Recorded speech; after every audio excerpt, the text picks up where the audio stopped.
Malam selalu menyimpan rahasia yang tak terduga. Di balik sunyi, ada tangisan, dan di balik tangisan, ada kisah yang belum selesai.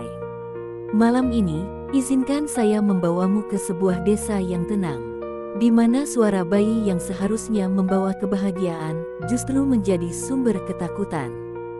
Sebuah kisah yang berubah menjadi legenda di antara warga, tentang rumah, arwah, dan cinta seorang ibu yang tak sempat berpamitan. Inilah tangisan bayi dari kuburan.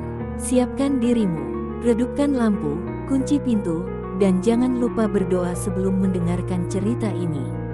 Malam itu, di sebuah desa diselimuti kabut tebal. Angin berhembus pelan, membawa aroma tanah basah dan daun kering yang membusuk.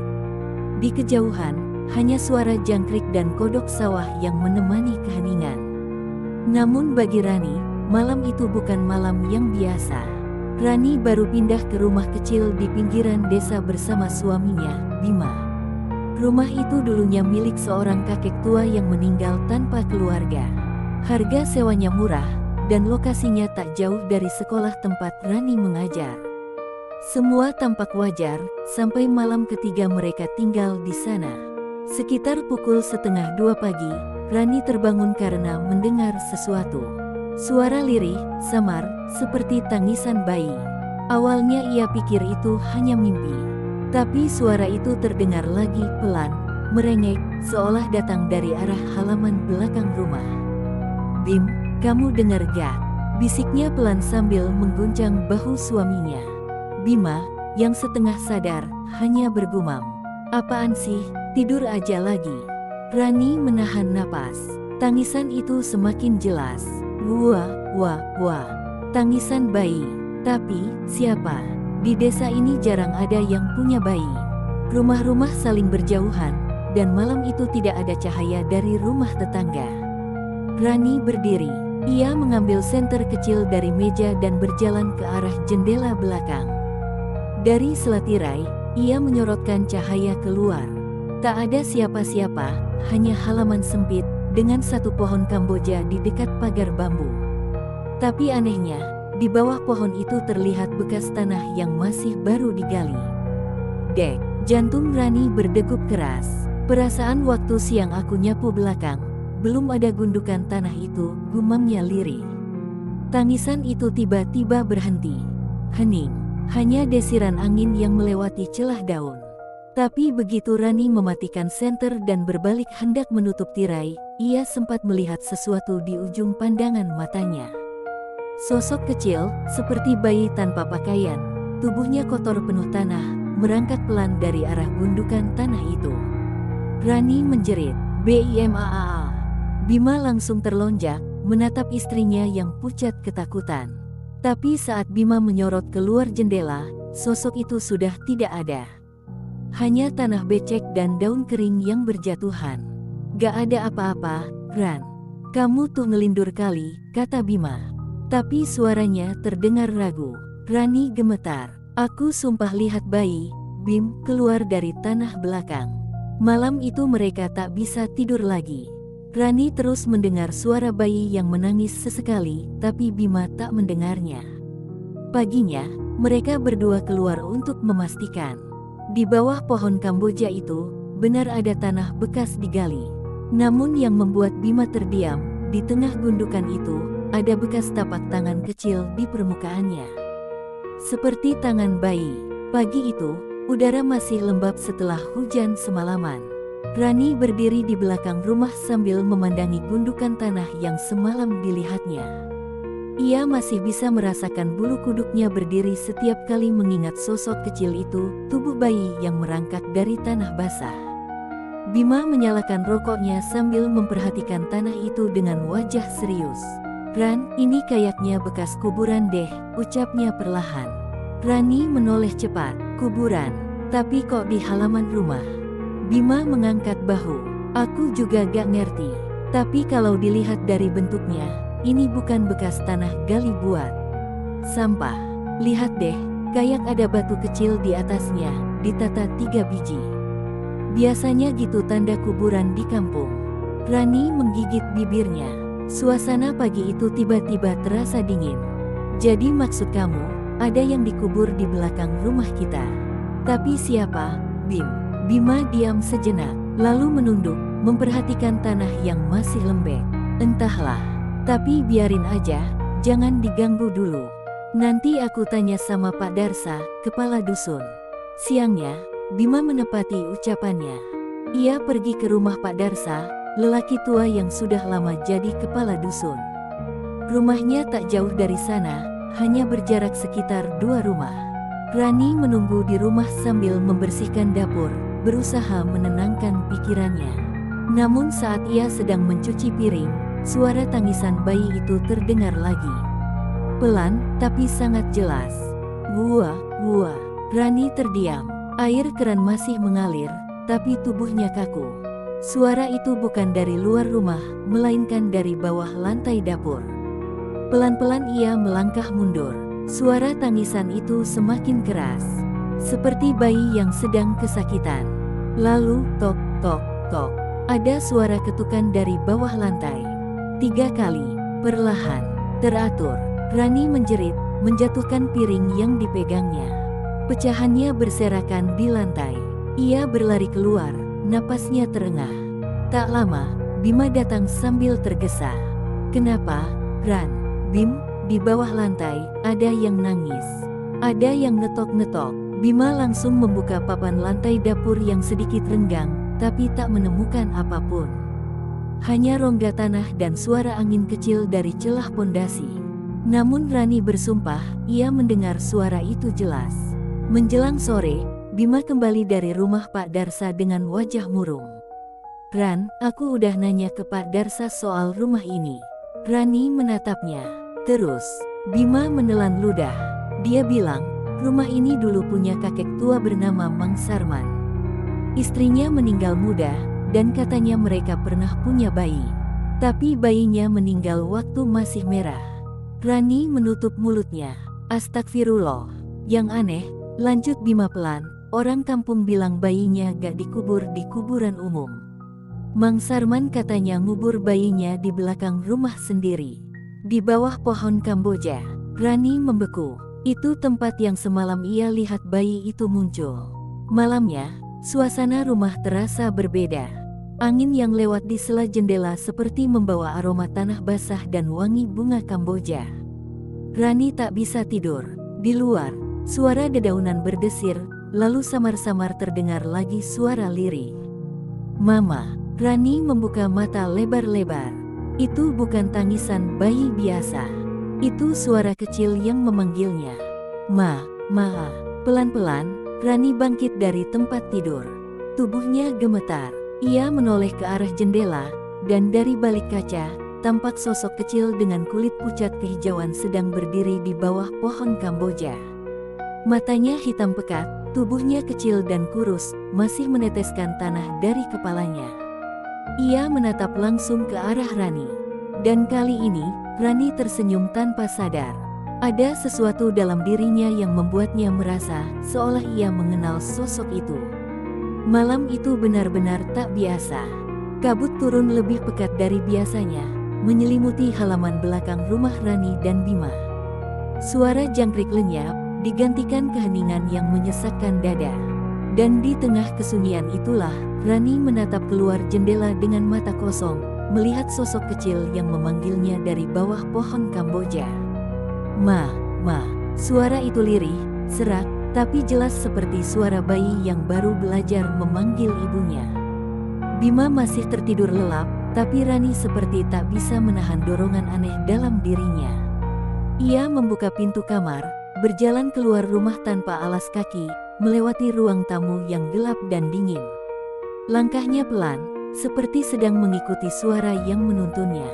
Saat ia membuka pintu belakang, udara malam yang lembab langsung menyeruak. Wangi bunga Kamboja begitu kuat, tapi bukan wangi segar. Lebih mirip wangi bunga dari kuburan baru. Rani menatap sosok itu. Bayi kecil, tubuhnya penuh tanah basah, matanya hitam polos. Tapi anehnya, Rani tak merasa takut. Justru hatinya terasa hangat, seperti melihat sesuatu yang lama ia rindukan. Sayang, kamu siapa?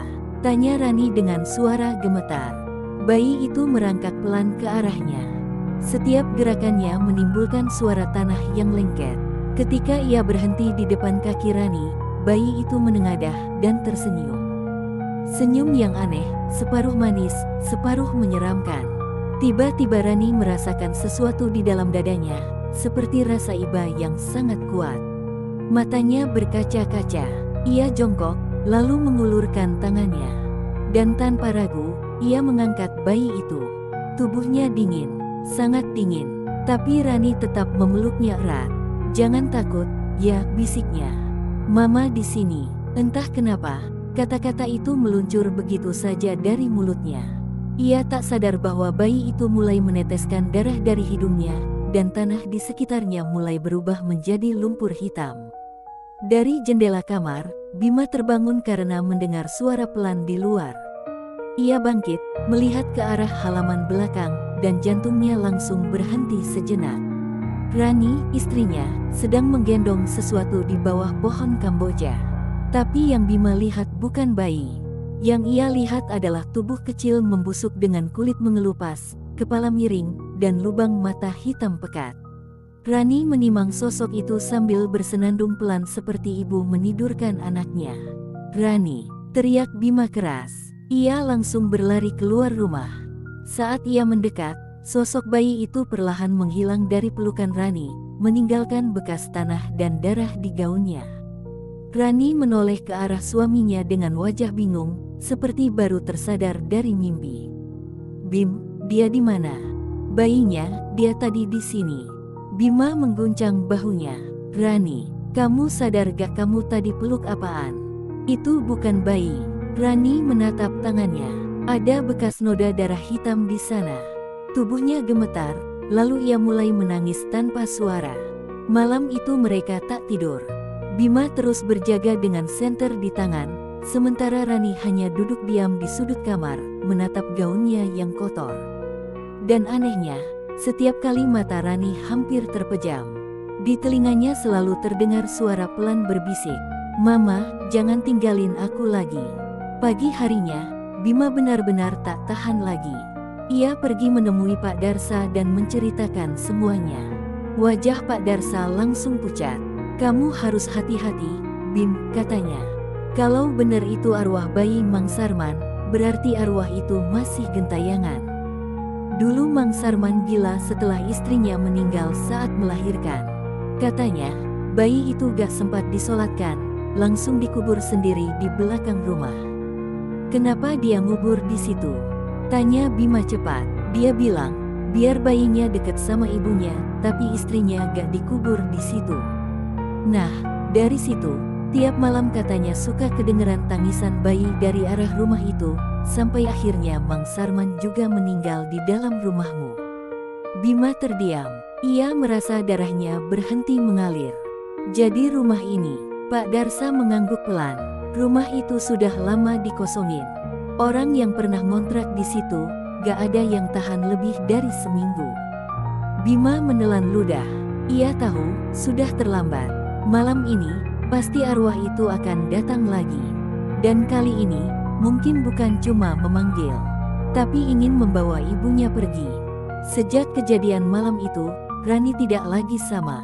Ia lebih sering melamun, menatap kosong ke arah jendela belakang rumah. Kadang-kadang, ia tersenyum sendiri, seolah sedang berbicara dengan seseorang yang tak terlihat. Setiap kali Bima memanggil, Rani hanya menoleh sebentar lalu kembali diam. Dan setiap malam, tangisan bayi itu selalu terdengar. Pelan, lembut, tapi menyayat hati. Seolah bayi itu sedang merindukan seseorang. Dan suara itu selalu berhenti tepat saat jam menunjukkan pukul 2.33 dini hari. Bima mencoba menenangkan diri. Ia sudah menabur garam di sekeliling rumah, menempelkan ayat kursi di pintu, bahkan memanggil ustaz dari kampung sebelah. Tapi semuanya sia-sia. Suara tangisan itu tetap ada. Dan yang lebih parah, Rani semakin jauh tenggelam dalam dunia yang tak bisa Bima pahami. Suatu malam, Bima terbangun karena mendengar suara seseorang menyanyikan lagu Nina Bobo. Pelan, lembut, tapi suaranya bukan dari kamar. Suaranya datang dari luar, dari arah pohon Kamboja. Dengan jantung berdegup keras, Bima mengambil senter dan berjalan perlahan ke jendela. Ketika ia menyorotkan cahaya keluar, darahnya seolah berhenti mengalir. Rani, istrinya, sedang duduk di bawah pohon Kamboja. Rambutnya terurai, gaun tidurnya kotor penuh tanah, dan di pangkuannya tampak bayi kecil tanpa wajah, hanya kepala bulat hitam berlendir yang bergerak-gerak perlahan. Bima menjerit, "Rani!" lalu berlari keluar. Begitu sampai di sana, bayi itu menghilang seketika, hanya menyisakan tanah becek dan aroma busuk menusuk hidung. Rani menatapnya dengan mata kosong.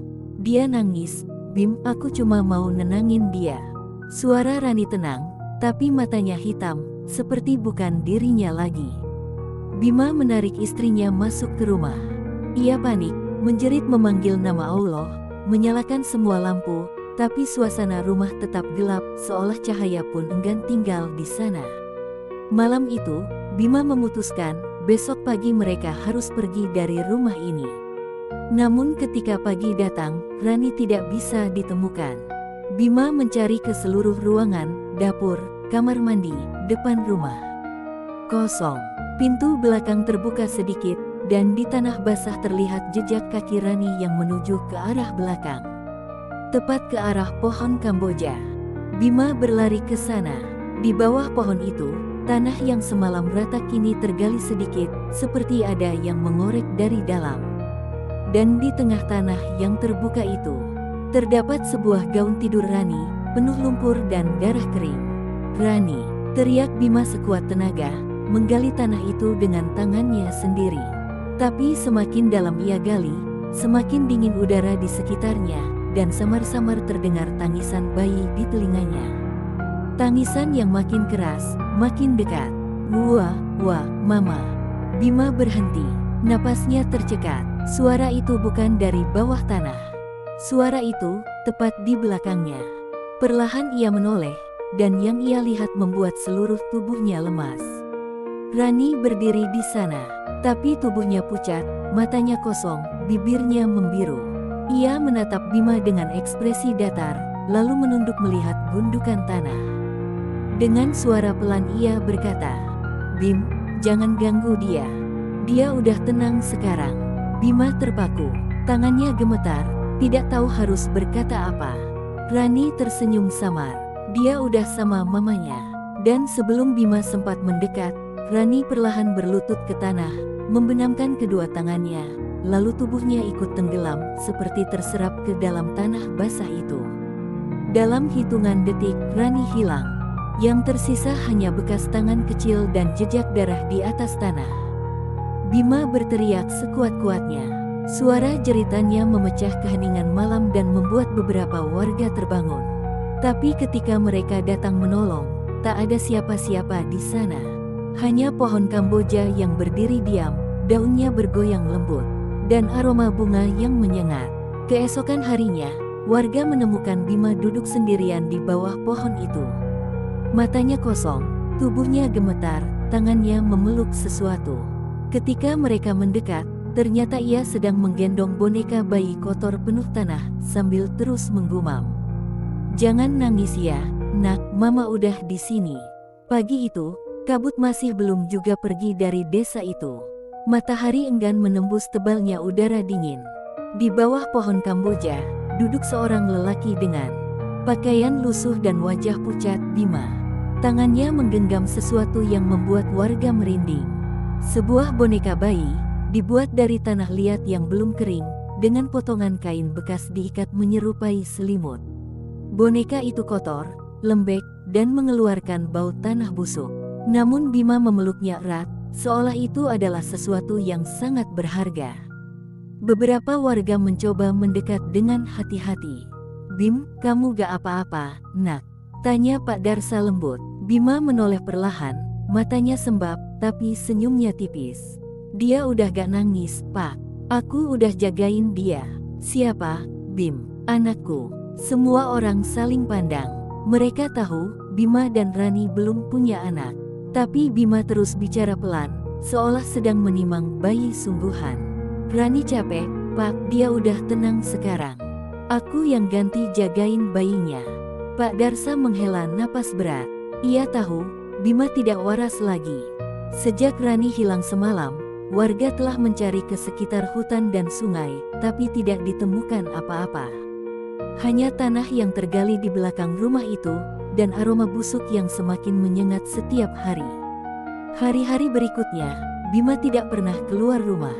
Lampu di rumah itu padam setiap malam, tapi warga sering mendengar dua suara dari dalam. Suara Bima yang berbicara pelan, dan suara bayi yang menangis. Beberapa orang mengira Bima memasang boneka yang bisa berbunyi, tapi ada hal yang lebih menakutkan. Kadang, tangisan itu terdengar menyusul warga yang lewat depan rumahnya. Tangisan lirih, sayup, lalu disusul suara lembut perempuan. SSSTT, jangan ganggu bayi mama. Malam ketujuh setelah Rani hilang, hujan turun deras. Petir menyambar di langit. Warga melihat rumah Bima berkedip seperti ada lilin di dalamnya. Tiba-tiba terdengar suara teriakan panjang dari dalam rumah itu. Jangan ambil dia, dia anakku. Warga berlarian ke sana. Mereka mendobrak pintu rumah, dan aroma busuk langsung menyeruak keluar. Di dalam ruangan itu gelap dan berantakan. Di lantai dapur, terlihat tanah basah yang berserakan, seperti baru digali. Di pojok ruangan, Bima duduk sambil menatap boneka tanah itu. Tapi kali ini bonekanya bergerak. Tubuh boneka itu bergetar pelan, matanya yang terbuat dari biji hitam mengeluarkan cairan merah. Tangannya menggeliat, dan dari mulut kecil boneka itu keluar suara lirih. Papa. Bima menjerit histeris, tapi tidak melepaskan pelukannya. Ia memeluk boneka itu semakin erat. Gak apa-apa, nak, papa di sini, papa di sini. Namun seiring waktu, boneka itu makin lembek, menempel ke tubuh Bima seperti lumpur hidup. Dan ketika warga berusaha menolong, Bima sudah tak bergerak lagi. Boneka itu sudah menyatu di dadanya, seperti menempel dan menumbuhkan akar dari tanah. Keesokan paginya, polisi dan warga mengevakuasi tubuh Bima. Namun ketika mereka mencoba mengangkatnya, tanah di sekitar tubuhnya menggigil. Seolah rumah itu bernafas. Dari sela lantai yang retak, keluar tangan-tangan kecil berlumur tanah, meraih, mencakar, mencoba menggenggam udara. Suara bayi menangis terdengar dari bawah lantai, bergema ke seluruh ruangan. Semua orang ketakutan dan lari keluar. Sejak saat itu, rumah itu ditinggalkan lagi. Tak ada yang berani mendekat. Tapi warga tahu, setiap kali malam Jumat tiba, terutama saat hujan turun, dari balik jendela rumah itu akan terdengar nyanyian Nina Bobo, diikuti tangisan kecil dari bawah tanah. Dan di bawah pohon Kamboja yang kini tumbuh semakin besar, masih tertancap sepotong kain kecil. Bekas gaun tidur milik Rani. Sejak kematian Bima, rumah itu kembali kosong. Warga menutupnya dengan papan, tapi tidak ada yang berani mendekat. Hanya suara angin dan bau Kamboja yang terus muncul dari arah halaman belakang. Beberapa bulan berlalu, sampai suatu hari, datang sepasang suami istri dari luar kota. Mereka bernama Riko dan Ayu. Pasangan muda ini baru menikah, dan mencari rumah sewa murah untuk memulai hidup baru. Tanpa tahu apa yang pernah terjadi di sana, mereka menandatangani perjanjian sewa. Rumah itu kembali dibuka. Debu tebal dan sarang laba-laba menutupi sudut ruangan. Namun begitu Riko membuka jendela belakang, udara dingin menyusup ke dalam, membawa wangi bunga yang aneh. Ayu menatap ke arah halaman. Sayang, itu pohon Kambojanya cantik banget ya, katanya. Riko tersenyum kecil. Iya. Nanti aku bersihin tanah di bawahnya biar kelihatan rapi. Sore itu mereka mulai membersihkan halaman. Tapi ketika Riko mulai menggali tanah di sekitar pohon, cangkulnya menyentuh sesuatu yang keras. Riko menunduk, menyapu tanah dengan tangan. Ia melihat pecahan kecil seperti pot tanah liat dan potongan kain lembek berwarna putih kusam. Ini apa? Ya, gumamnya. Ayu mendekat, tapi begitu melihat kain itu, tiba-tiba udara sekeliling terasa berat.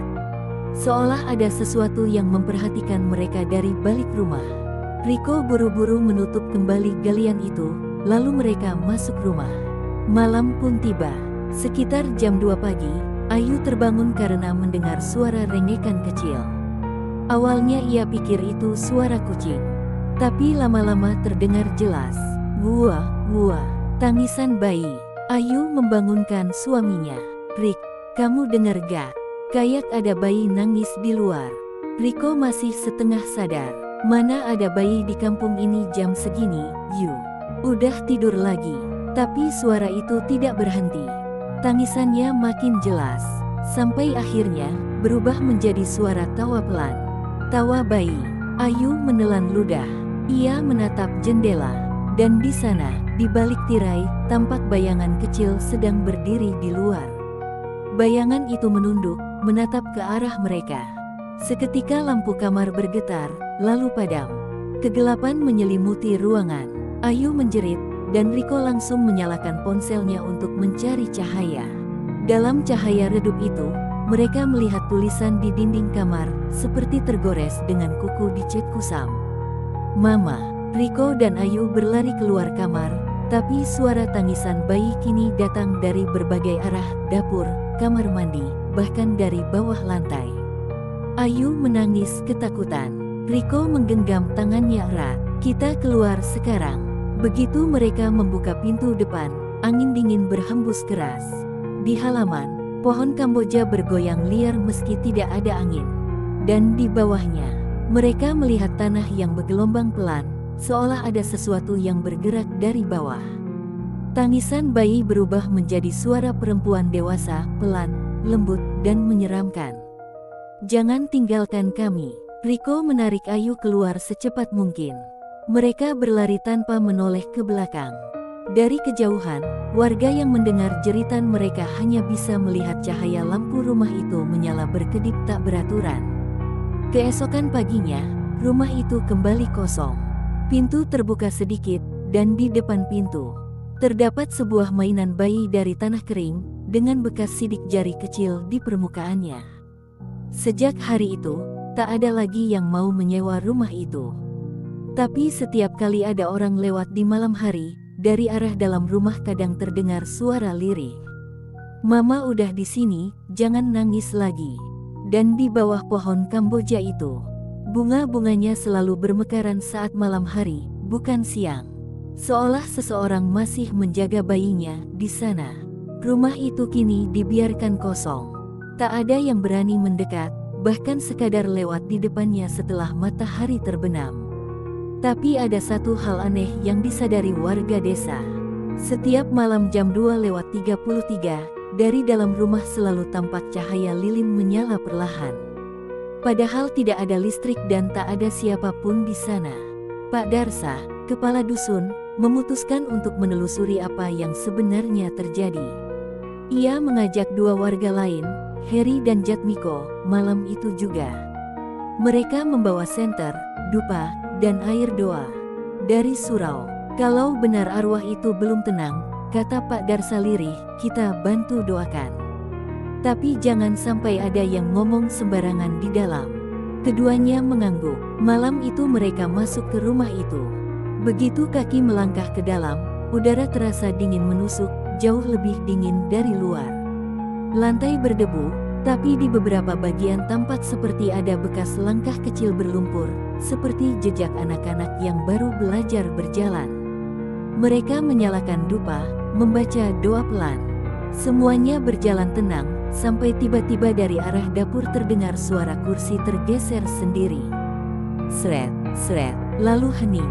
Pak Darsa memutar arah senter ke sana. Di pojok dapur, di bawah meja, tampak sebuah boneka tanah kecil, persis seperti yang ditemukan warga dulu di dada Bima.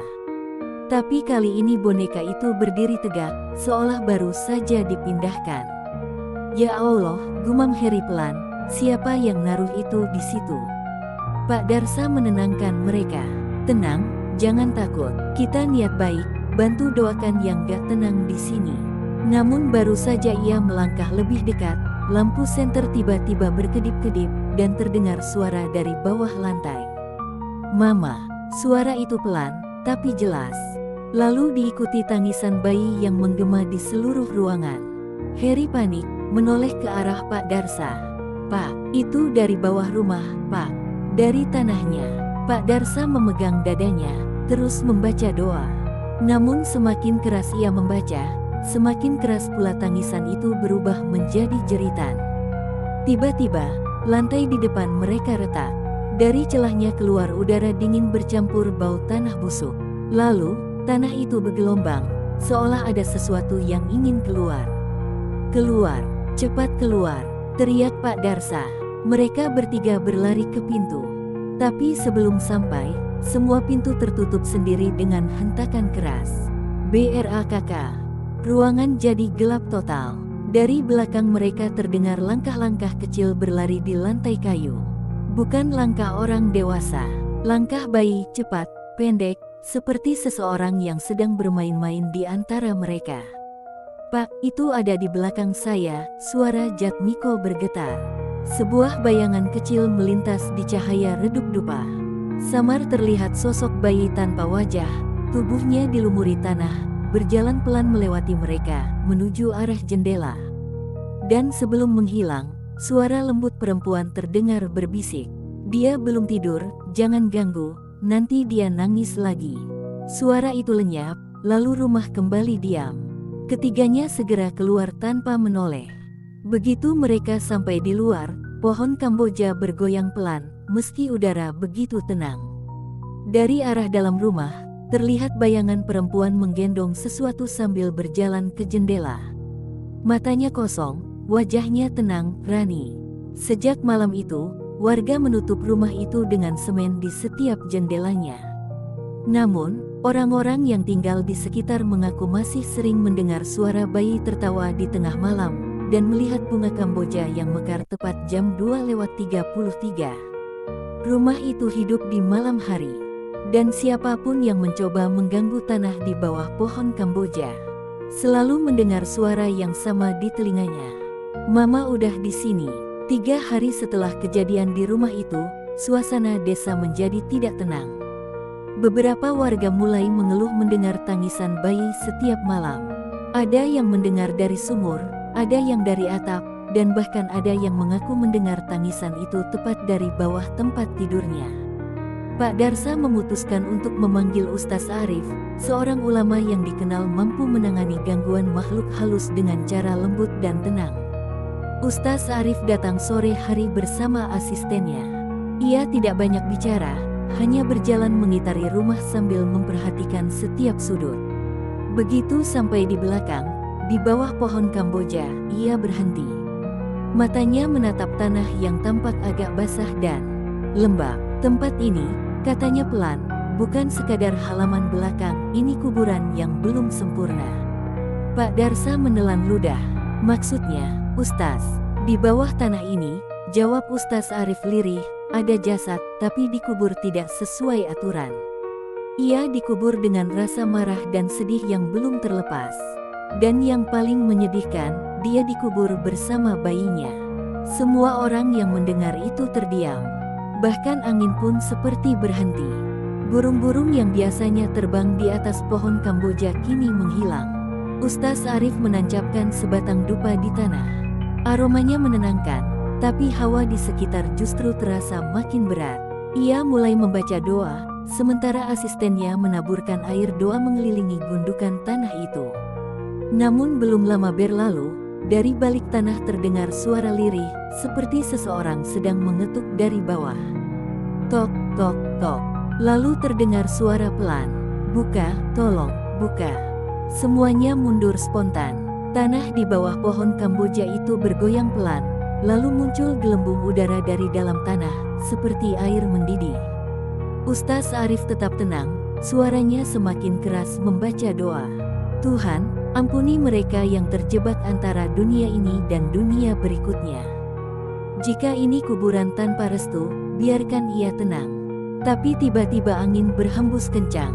Daun-daun Kamboja berguguran deras, seperti hujan bunga putih. Dari antara kabut tipis, muncul bayangan perempuan, rambutnya panjang, wajahnya pucat, dan di tangannya tergenggam sesuatu seperti gumpalan kain kecil. Itu Rani, tapi wajahnya bukan seperti manusia lagi. Matanya kosong, bibirnya biru, dan kulitnya seolah basah oleh lumpur. Ia menatap mereka sambil berbisik, "Jangan ganggu dia tidur di sini, dia tenang kalau mama di sampingnya." Semua terdiam. Ustaz Arif menatap lurus ke sosok itu. "Kalau kamu benar Rani, kembalilah pada tempatmu. Dunia ini bukan lagi untukmu." Sosok itu tersenyum kecil, lalu menunduk, mencium gumpalan kain di pelukannya. Tangisan bayi mulai terdengar lagi, tapi kali ini bukan dari tanah. Tangisan itu datang dari udara, menggema di sekitar mereka, semakin lama semakin keras, sampai semua warga menutup telinga karena tidak tahan. Ustaz Arif menancapkan tongkat kayu kecil ke tanah dan menekannya kuat-kuat. Begitu tongkat itu tertancap, tanah di bawah pohon retak besar. Sebuah tangan kecil keluar, diikuti wajah bayi yang pucat. Namun sebelum benar-benar muncul, cahaya putih melingkupi tanah itu, lalu semuanya hening. Tak ada lagi tangisan. Tak ada lagi bayangan Rani. Hanya angin malam yang berhembus pelan membawa aroma bunga Kamboja yang segar, bukan busuk seperti sebelumnya. "Sudah selesai," kata Ustaz Arif lirih. "Arwah ibu dan anak itu sudah dijemput." Pak Darsa menatap tanah itu, masih gemetar. "Ustaz, siapa yang tega mengubur mereka begitu?" Ustaz Arif memejamkan mata. "Aku hanya bisa bilang, bukan orang jauh. Mungkin seseorang yang dulu sangat dekat dengan Rani." Namun malamnya, saat Pak Darsa hendak tidur, ia mendengar suara lembut bayi tertawa di depan rumah. Ia keluar pelan, menatap sekeliling. Dan di bawah cahaya bulan, ia melihat sosok bayi kecil tersenyum di bawah pohon Kamboja. Lalu menghilang begitu saja, meninggalkan sehelai bunga Kamboja putih di tanah. Setelah malam pengusiran itu, suasana desa perlahan kembali tenang. Tak ada lagi tangisan bayi, tak ada lagi suara aneh di malam hari. Warga mulai berani lewat di depan rumah Rani, tapi tetap saja, tidak ada yang berani menatap langsung ke arah pohon Kamboja. Hanya satu orang yang tidak tenang, Bima. Suami Rani itu, yang selama ini dikabarkan pergi meninggalkan desa setelah istrinya menghilang, tiba-tiba kembali diam-diam. Ia datang malam hari, wajahnya kusut, matanya cekung, langkahnya berat seperti orang yang menanggung beban besar. Bima mendatangi Pak Darsa, mengetuk pintu dengan tangan gemetar. "Pak, saya mau cerita," katanya lirih. "Saya nggak kuat lagi menyimpannya sendiri." Pak Darsa mempersilakannya masuk. Malam itu, hanya lampu minyak kecil yang menerangi ruangan. Hening. Hanya suara jangkrik dan napas berat Bima yang terdengar. Ia menatap ke bawah, menahan air mata. "Rani nggak seharusnya mati, Pak, semua gara-gara saya." Pak Darsa tertegun. "Maksudmu apa, Bim?" Bima mulai bercerita dengan suara bergetar, dan setiap kata yang keluar seperti membuka luka lama yang tak pernah sembuh. Beberapa bulan sebelum pindah ke rumah itu, Rani memang sedang hamil muda. Keduanya bahagia, tapi ekonomi mereka sangat sulit. Rani sempat jatuh sakit, dan karena keterbatasan uang, Bima tak bisa membawanya ke bidan tepat waktu. Suatu malam, Rani melahirkan di rumah, sendirian. Bayi itu menangis keras, tapi lemah. "Bayi kami lahir, tapi nggak menangis lama." Dia berhenti, diam begitu aja di pelukan Rani, kata Bima lirih. Wajahnya pucat. Rani histeris, "Pak." Dia nggak mau percaya. Dia gendong bayi itu terus, bilang bayinya masih hidup.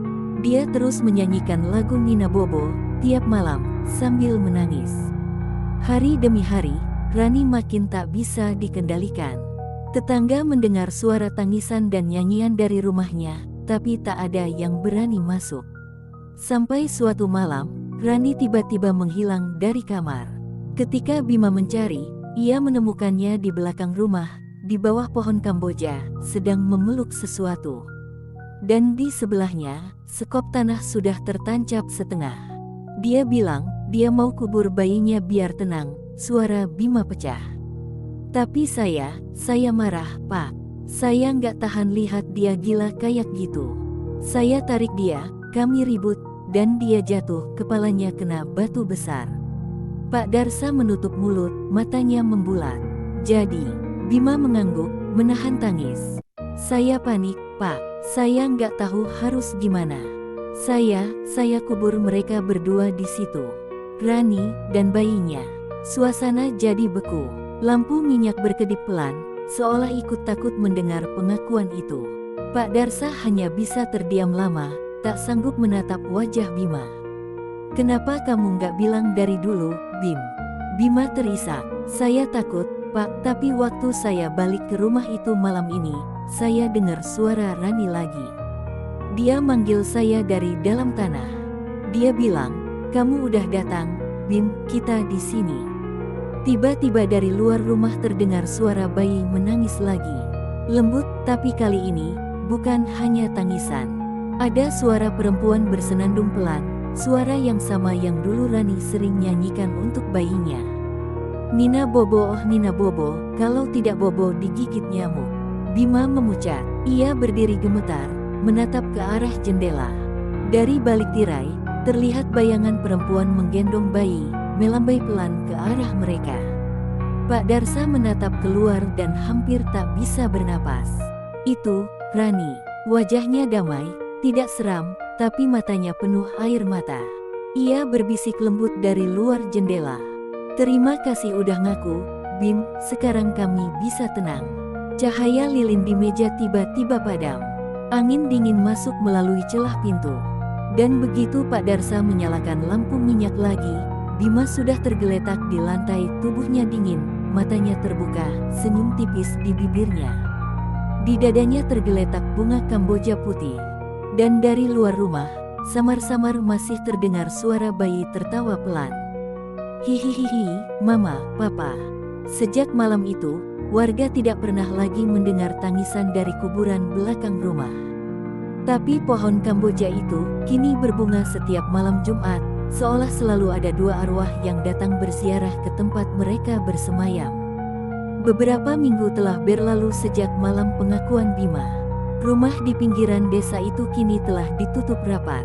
Pohon Kamboja di belakangnya tetap berdiri, tegak dan anggun, dikelilingi bebatuan kecil serta dupa yang dibakar setiap malam Jumat. Tidak ada lagi tangisan, tidak ada lagi suara bayi, tidak ada lagi kabut aneh yang datang tanpa sebab. Namun, ada sesuatu yang berubah di sekitar tempat itu.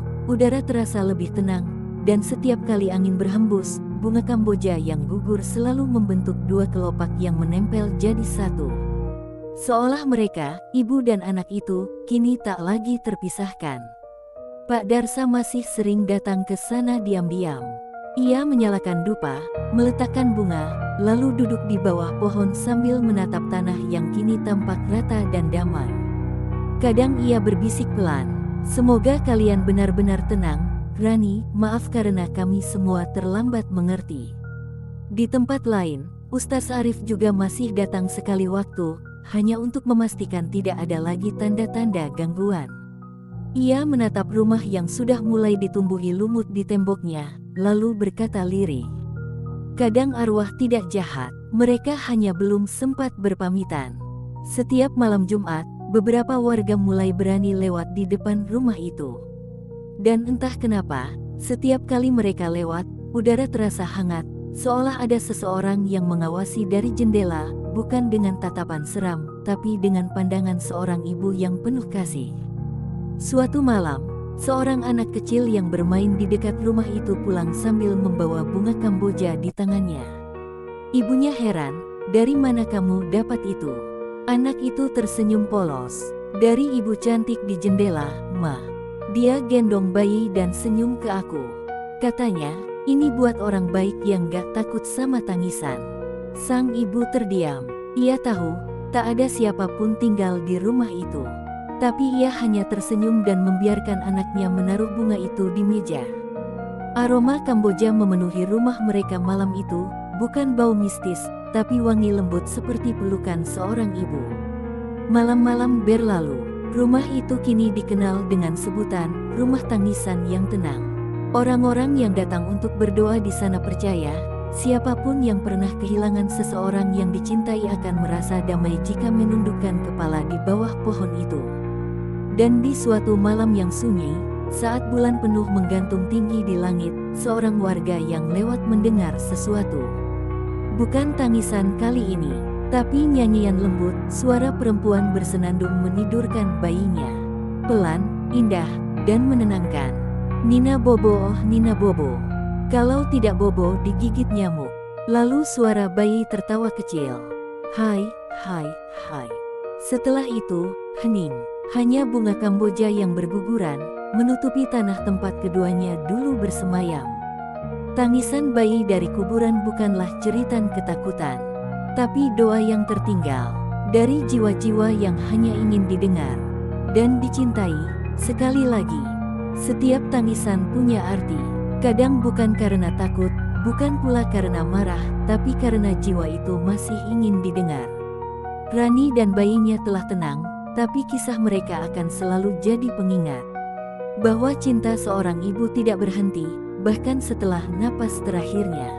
Jadi jika suatu malam kamu mendengar suara tangisan dari kejauhan, jangan buru-buru takut. Mungkin itu hanya doa dari seseorang yang rindu, menunggu untuk disapa. Sekali saja. Terima kasih sudah mendengarkan sampai akhir. Jika kamu suka cerita ini, jangan lupa subscribe, like, dan nyalakan loncengnya, agar tidak ketinggalan kisah-kisah horor mencekam berikutnya. Sampai jumpa di malam berikutnya, di mana cahaya mulai padam, dan suara dari kegelapan mulai memanggilmu.